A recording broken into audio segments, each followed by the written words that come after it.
Okay, welcome my friends. Today we are going to learn about the auxiliaries. These are the auxiliaries which we use in sentence, and these auxiliaries help us to connect the subject and the other part in the sentence. So now we will learn about the two types of auxiliaries. The first one is primary auxiliary and the second is modal auxiliary. Okay, now in primary modal auxiliary there are three types of auxiliaries: be, have and do. Now if you see that if be is there, then there are three auxiliaries: am, is, are. Then in the past form we have was, were, and in the future we have will and shall. This will and shall can be the modal auxiliaries too. Now if you see towards the primary auxiliary have, then we have, has and had. Have and has, these two auxiliaries come in present tense, and had comes in past. So now we look after to this do auxiliaries.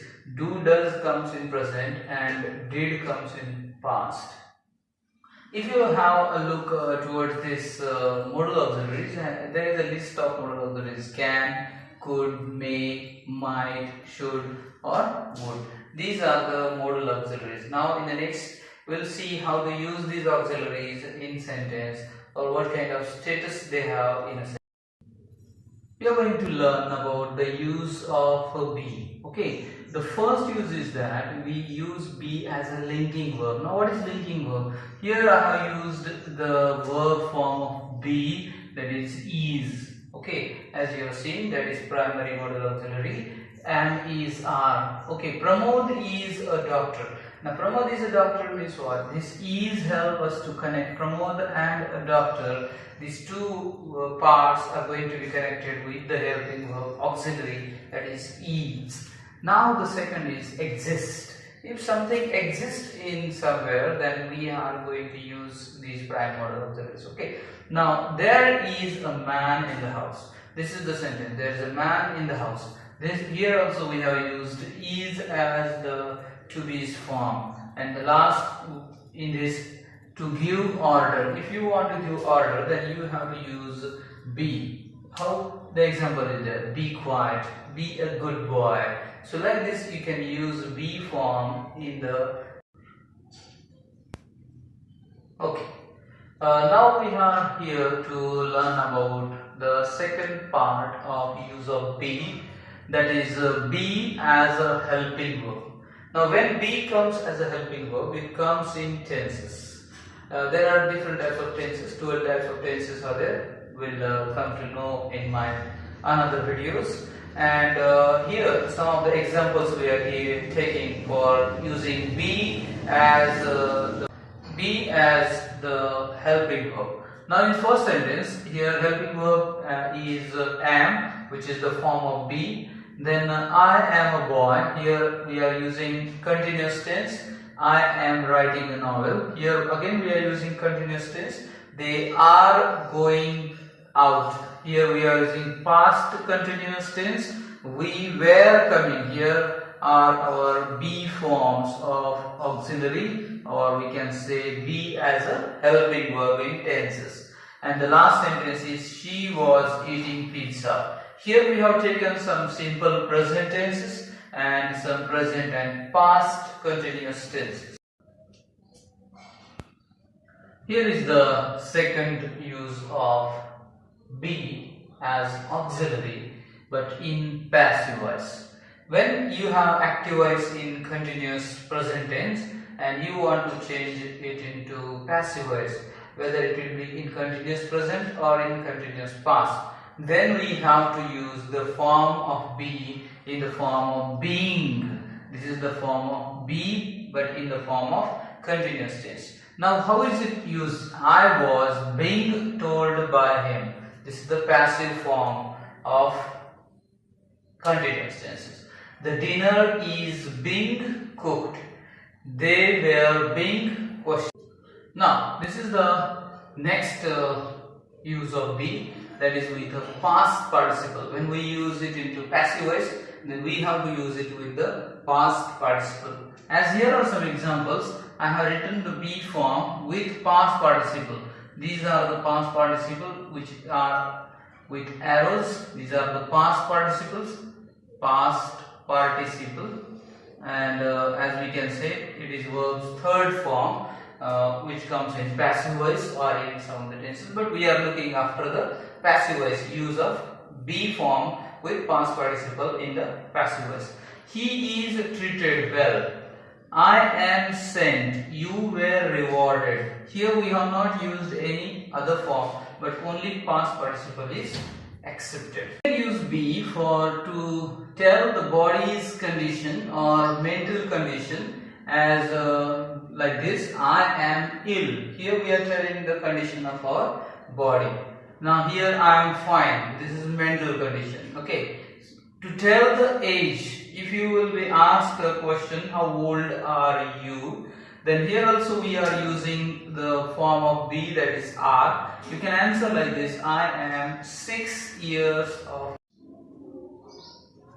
We can use be for to tell the body's condition or mental condition as like this: I am ill. Here we are telling the condition of our body. Now here I am fine. This is mental condition. Okay. To tell the age, if you will be asked a question, how old are you? Then here also we are using the form of be, that is are. You can answer like this: I am 6 years of old. Some uses of be to tell the distance. If you want to tell the distance, you can use be form, that is I have used here. You can use any of that. Mumbai is 100 miles. If somebody will ask you what is the distance of Mumbai from this place, you can say that it is 100 miles. Next is to tell the weather. Okay, I'll just underline this. It is very bad summer. So in this way we can say that it's very bad summer. Then to tell the time, it is 5 o'clock. So it's very basic thing to use more is to be form. Now my dear friends, you will come to know about the uses of have. Okay. Now I have made a chart here. It's a table for you to know after which pronouns which form of have comes. Now after I, if you see that had comes after every pronoun, there is no objection for any other pronouns. Okay, so now I comes after I, have comes after you also have, then after they. If you see, I have written I have, you have, and they have. Again we have. Okay. So like this you can remember this chart or draw like this chart only in your study room and paste it very nicely or anywhere. Then after he you will have has, after she you will have has, and it has. He has, she has, it has. So remember this, that you will not have any other form here. I have put the mark. Okay. So have comes after he, she, it, and have come after I, we, you, and they. Had comes after each of the. Here are some uses of have in some of the sentences which will tell you about the possession. Possession means having something with us, with someone. If he is the owner of these things, if he has that thing, then you can say it possession. The root word of possession is possess, to have. Okay. Now he has a blackboard, means actually he has that thing. I have 20 rupees, means that 20 rupees are there with me, or I belong with 20 rupees. I haven't much money, means I don't have that much money. Okay. He had a heart attack, means he is having that. Okay, he has now that heart attack. So he possesses that heart attack. It's not like that he is the owner of heart attack, but he had a heart attack, means in the past he had a heart attack. Okay, he had a heart attack.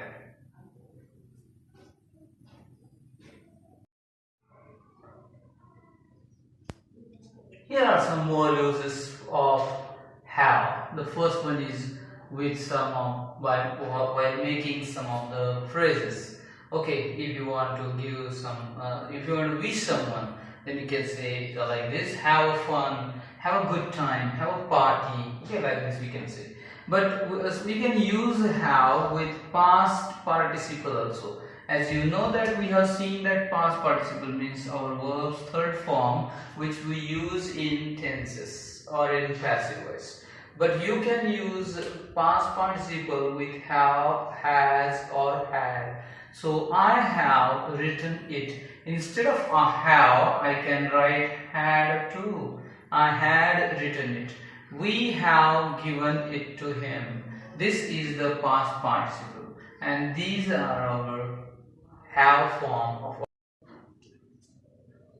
Okay, now my dear friends, we have some uses about perfect tense, perfect infinitives, perfect participles and gerund. Everywhere we are going to use our have form in different forms, okay, with different use. Now in perfect tense we use like this: have, has, had plus written, that is our past participle. In perfect infinitive we write like this: perfect infinitive, this is our infinitive, and like this: to have written, to have been writing, like this. Perfect participles: having written, having been written. And in gerund you can use like this: having written. Now you should not remember all of these things, but whenever you come to know these types of words in your sentence, then just remember this, that we have learned this one, and we are going to find out what was the actual use, what was it